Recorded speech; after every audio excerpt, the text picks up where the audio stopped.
Welcome to the Great Detectives of Old Time Radio from Boise, Idaho. This is your host, Adam Graham. If you have a comment, email it to me, box13@greatdetectives.net. Follow us on Twitter at Radio Detectives and become one of our friends on Facebook, facebook.com/Radio Detectives. Today's episode is brought to you by the financial support of our listeners. Thanks so much for your support. You can support the program at support.greatdetectives.net. We continue on with the Bono matter, part 3 and part 4. So let's go ahead and take a listen. From Hollywood, it's time now for Johnny Dollar. This is Tom Bates. Oh, how are you? Dr. Praley just called me, Mr. Dollar. He says you've been threatening him. Oh, I wouldn't call it a threat, Mr. Bates. I simply told him that if he won't let me question Miss Parker, then I'll have to get a court order to do it anyway. Well, as acting county attorney here, I think I could block that order, Mr. Dollar. Maybe, but I doubt if it would be a very smart move. Now, you look here. She's in no shape to answer questions. She's under doctor's care. It's been 5 days now since the shooting. She's still very upset, nervous. She might say things that could be misconstrued, that she didn't mean. Oh, what things? How would I know? I just thought you might.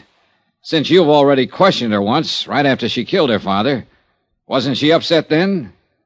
Did she say anything you misconstrued? I'm warning you, Dollar. And I'm warning you. I'm going to talk to that girl one way or another.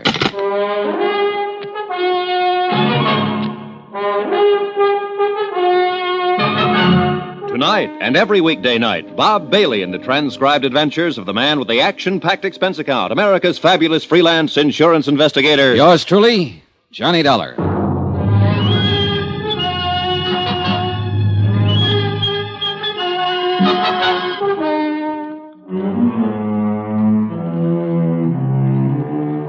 From Special Investigator Johnny Dollar, location Green Pass, Virginia, to the Home Office, Surety Mutual Insurance Limited, Hartford, Connecticut. Assignment, the Bono matter. Bono, Latin for who benefits. Item 8, $1. Transportation out to Sammy Drake's Happy Hollow Roadhouse on the highway north of town. On the way there, I thought over what I'd learned so far, and I realized it wasn't much. On the face of it, the thing was simple enough, no mystery at all. 5 nights ago, Dan Parker, the local county attorney, had returned from a business trip and entered his sleeping house. His adopted daughter, Luann, mistaking him for a prowler, had shot him to death in the darkness. There it was, an accident, pure and simple. The coroner said so, the sheriff agreed, and the whole town was determined to keep it that way. But I still couldn't buy it quite that easily. Not when there was a $100,000 life insurance policy payable to Luann Parker, the girl who'd pulled the trigger. Maybe I'd find some answers at the roadhouse.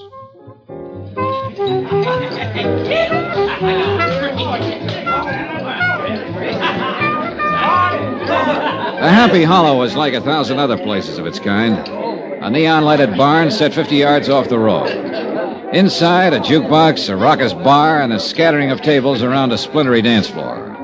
Saturday nights, a 4-piece band. Probably a game or two going on in the back room, and whatever else the local sports might demand.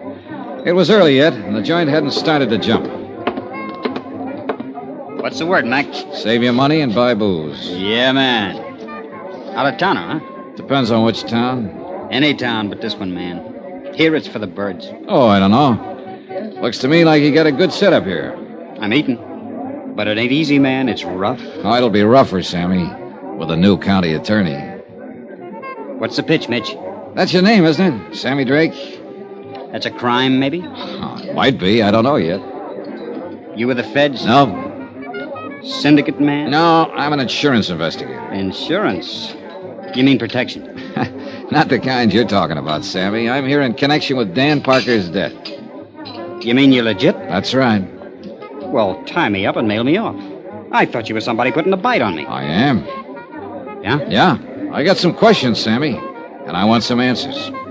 About that Parker rub-out? Right. Well, you're out of luck, Chuck. I don't know nothing from nothing about nothing. See what I mean? I got reason to think different. How so? Somebody been passing the word? Maybe. 2 get you 5. It was that Bates character. Am I in? I couldn't say. Sure it was. The new county attorney. He's got a big deal now. And he'd give his left eyeball to put the finger on me. Why so? Why has he got it in for you, Sammy? Because he thinks his doll has been...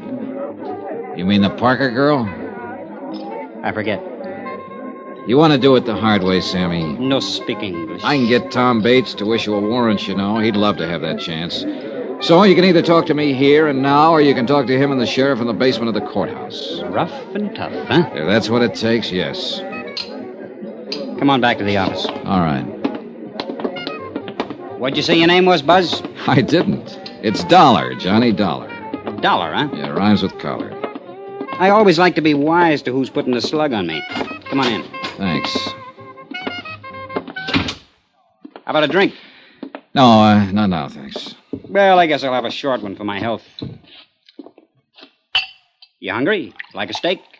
Later, maybe. They're the most. This is a crummy joint, strictly for the sticks, but the food's good. Well, here's a go. Yeah. Maybe you think I'm trying to stall. I know you are, Sammy. No, not really. Not now, anyway.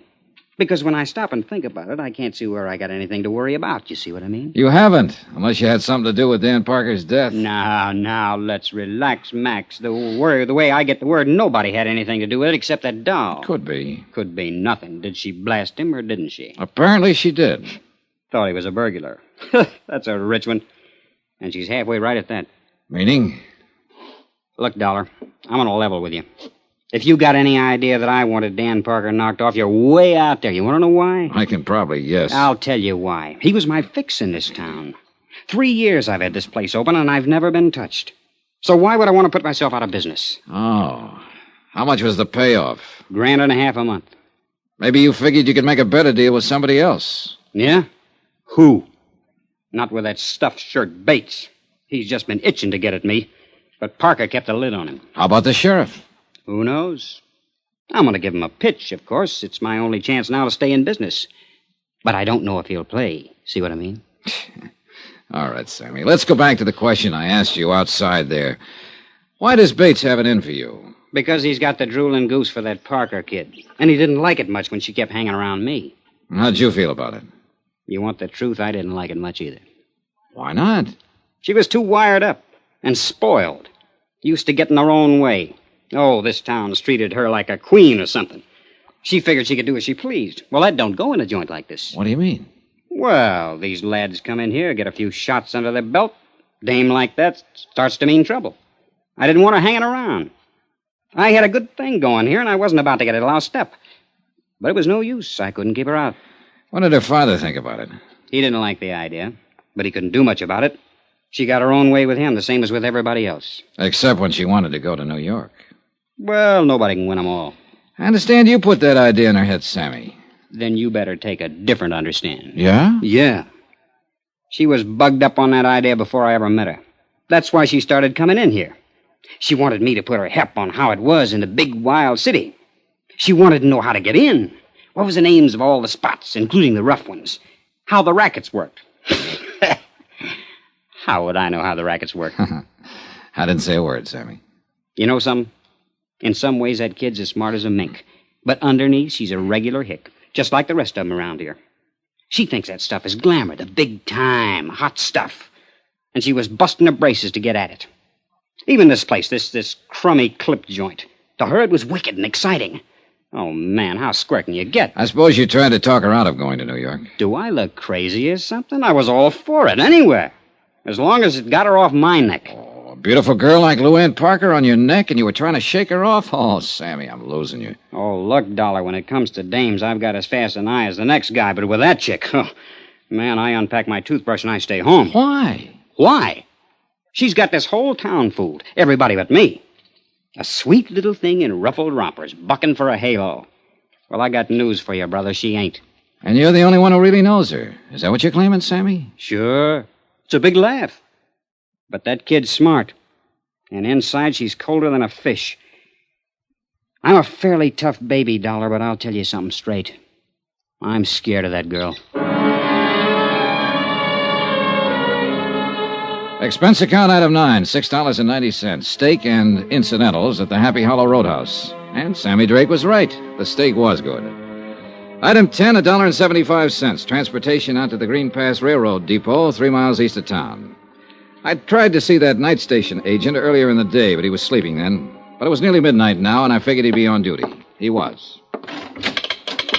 Good evening, sir. Hold it, son. Got a message coming here.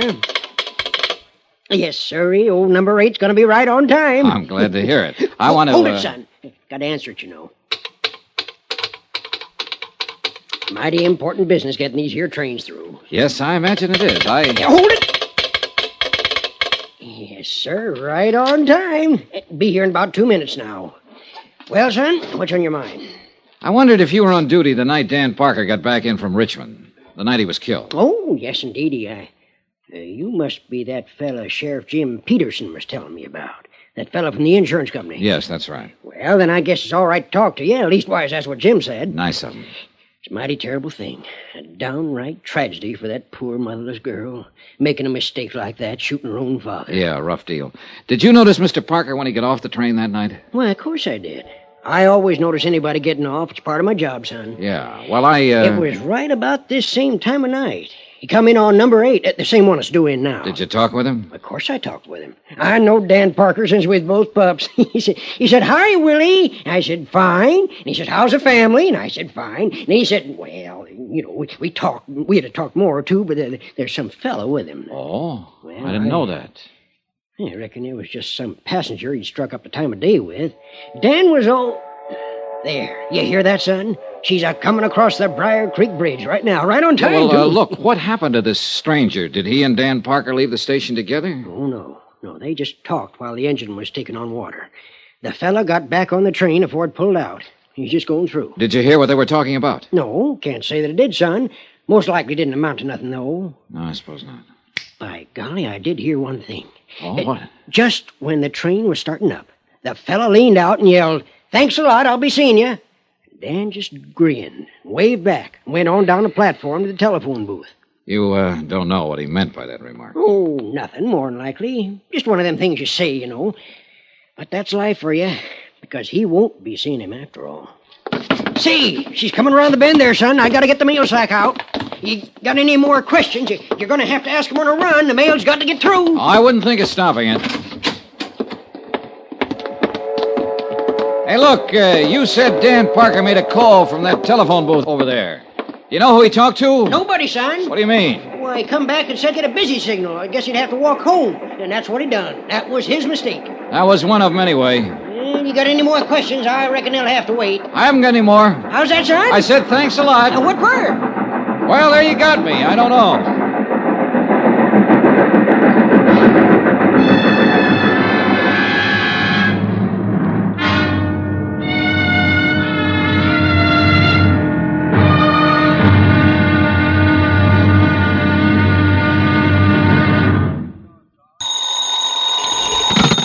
Johnny Dollar. Tom Bates, Mr. Dollar. Oh, good morning, Mr. Bates. There's nothing like starting the day with a good fight. That is not my intention at all. Good. I was beginning to think you went around in a permanent state of belligerency. Only when I see a so-called insurance investigator out to frame an innocent girl. Anybody I know? Look, Dollar, will you be available at 2 this afternoon to interview Miss Parker? I've been available for 2 days. She's the one who hasn't been. She was in no condition to see anyone. However, Dr. Praley is releasing her in an hour, and she's going on home. All right. Tell her I'll see her at 2. It won't be necessary to tell her. You'll go out there with me, and you'll talk to her in my presence. Like that, huh? You can take it or leave it. Oh, I'll take it, Mr. Bates. And you know something? I think I'll still be able to tag her.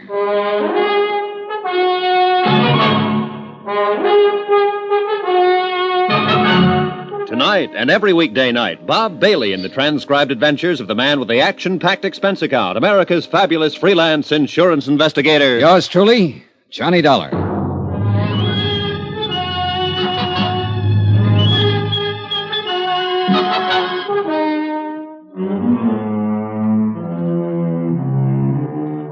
From Special Investigator Johnny Dollar, location Green Pass, Virginia. To the Home Office, Surety Mutual Insurance Limited, Hartford, Connecticut. Assignment, the Bono matter. Expense account continued. Item 12, $1.80 for a late and leisurely breakfast in the hotel coffee shop. Leisurely because I had nothing to do but kill time. I'd covered every possible lead I could think of, and the result, 0. The simple facts of the case were that Dan Parker, the local county attorney, had returned unexpectedly from a business trip late at night, entered his darkened home, and had been shot to death as a prowler by his daughter, Luann. Coroner's verdict, accidental death. Amount of insurance, $100,000. Beneficiary, Luann Parker. Why don't you give up, Dollar? Admit you're wrong. Wrong about what? About thinking you've got a chance of beating Miss Parker out of her insurance money? Oh, so that's what I'm trying to do, huh? That's what your company pays you for, isn't it? To find some angle, some technicality that they can use to break the claim? No, they pay me for the unpleasantness of having to put up with bullheaded acting county attorneys, Mr. Bates. Sure. You'd a lot rather question that girl without me being around. Bates, I'd rather do anything without you being around. Well, the feeling is mutual. I just can't quite figure you. Usually, I get complete cooperation from the local prosecutor's office. But you've tried to block every move I've made here. I'm protecting Miss Parker's rights, that's all. Her rights haven't been challenged. I'm not out to get her. If I'm convinced that she's innocent and that her claim is legitimate, I'll report it that way. All the company wants is the facts. Look, I'm not hired as a claim breaker. And of course you know that. You've dealt with insurance cases before. So I wonder what the real reason is for your attitude. Suppose you tell me. Well, you're in love with her, of course, and that itself could be the explanation. Or maybe it's only part of it. Meaning what? Maybe you know more about it than you've admitted. Maybe you know she's guilty and are trying to cover up for her. I know she's innocent, sir. Or, it's possible your motives are a little more selfish. Maybe she's covering up for you. What do you mean by that? It's that old Latin phrase, cui bono, who benefits? Who gains through Parker's death? His daughter does. Of course, she gets the insurance. But so do you, Bates. In what way? Well, you got Parker's job, didn't you? And along with it, the chance to run Sammy Drake out of town without Parker stopping you. And in the long run, if Luann marries you, you'll get a good part of the insurance. Are you accusing me of murder? No, just speculating. But it's an interesting possibility. Don't you think so?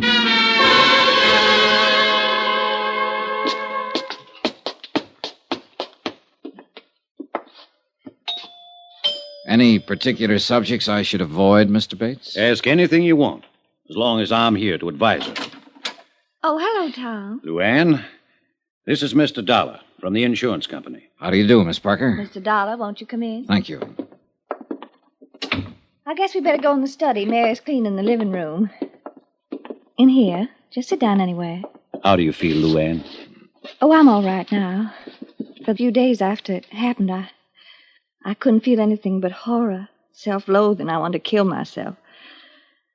But the last 2 days, I've done a lot of thinking about what Daddy'd say if he was still here.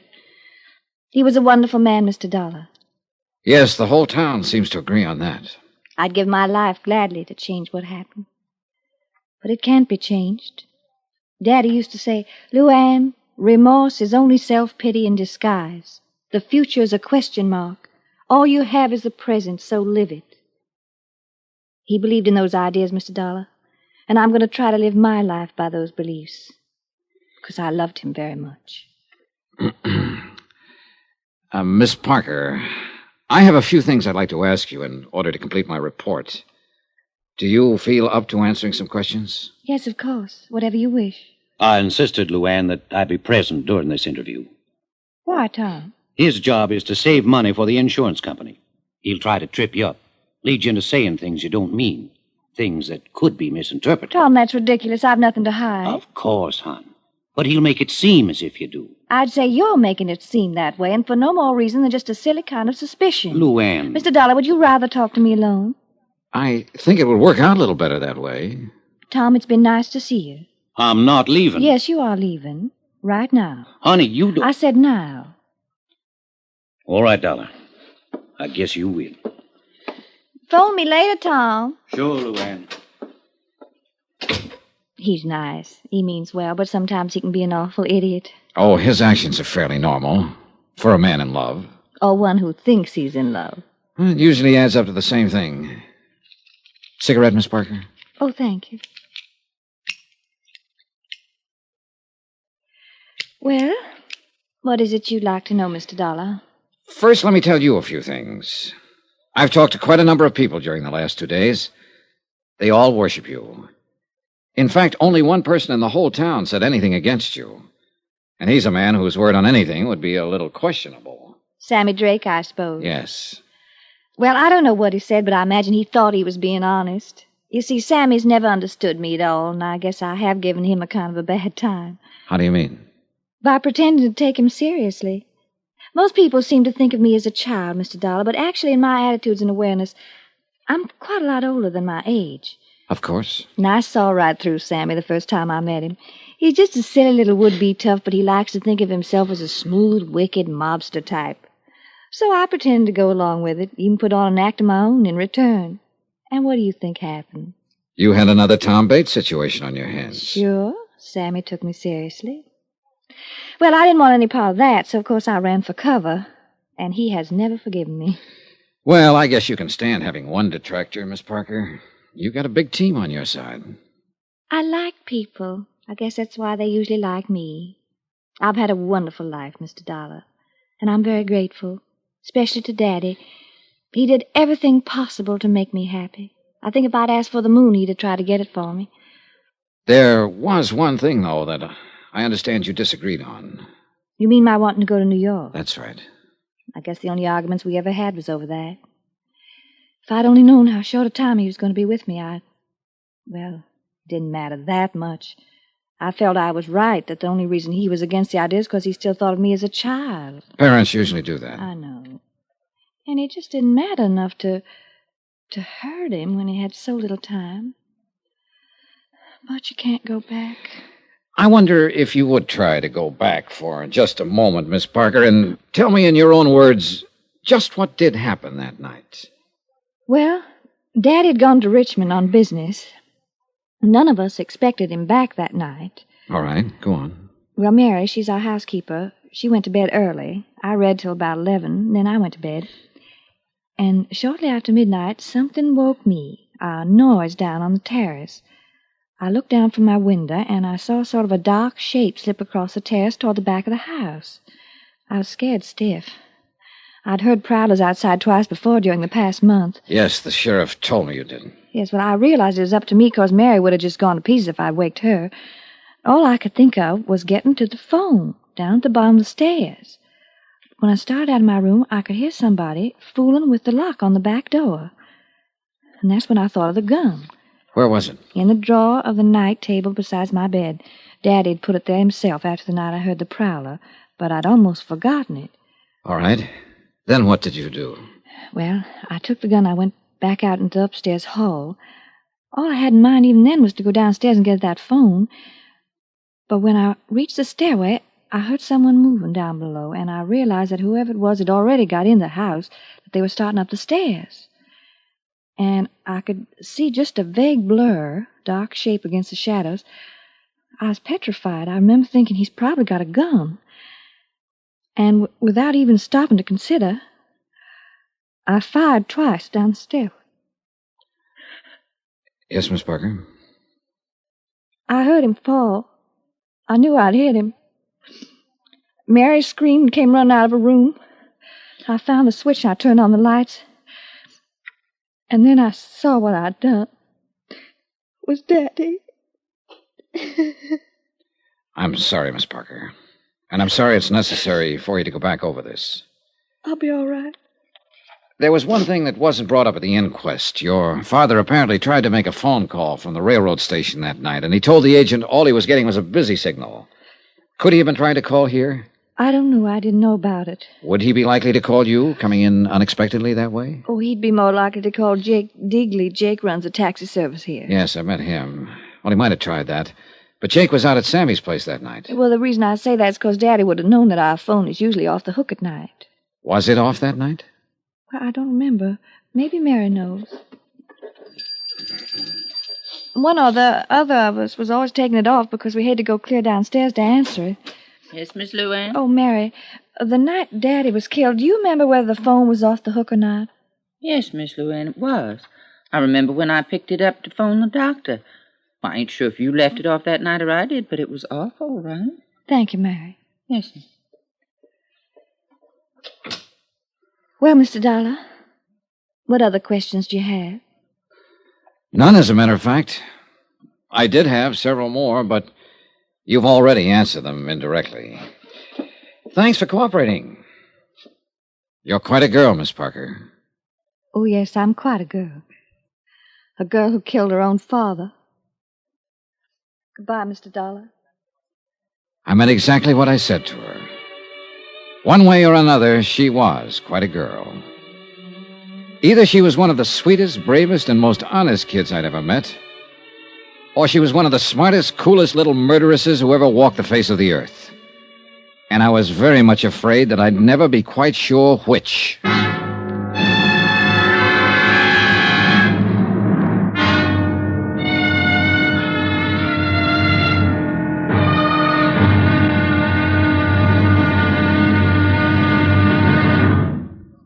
Now, here's our star to tell you about the final intriguing episode of this week's story. Tomorrow, one slip of fate, then the avalanche. And a wind-up that'll raise the hair on the back of your neck. Join us, won't you? Yours truly, Johnny Dollar.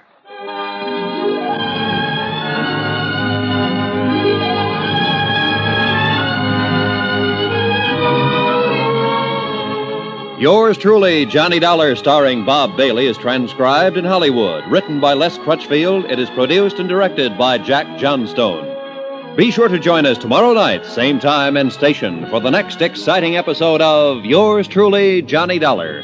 Roy Rowan speaking.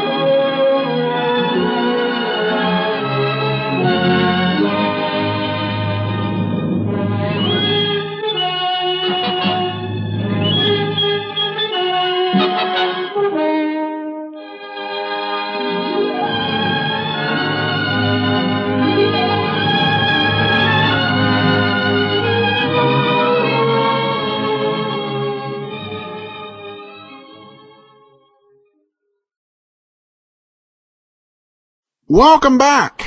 Well, the way that Sammy talked, that was the most, man, the most.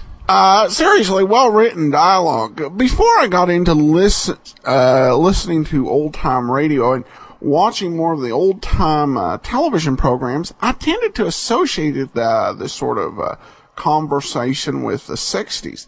But I've heard that sort of dialogue from productions dating back to 1954, so it was earlier than that.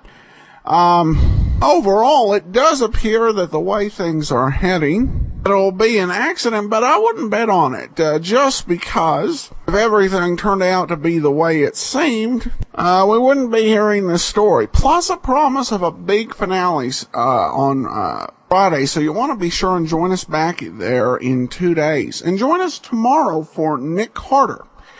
In the meantime, I do want to encourage you, follow us on Twitter at Radio Detectives. Become one of our friends on Facebook, facebook.com/Radio Detectives.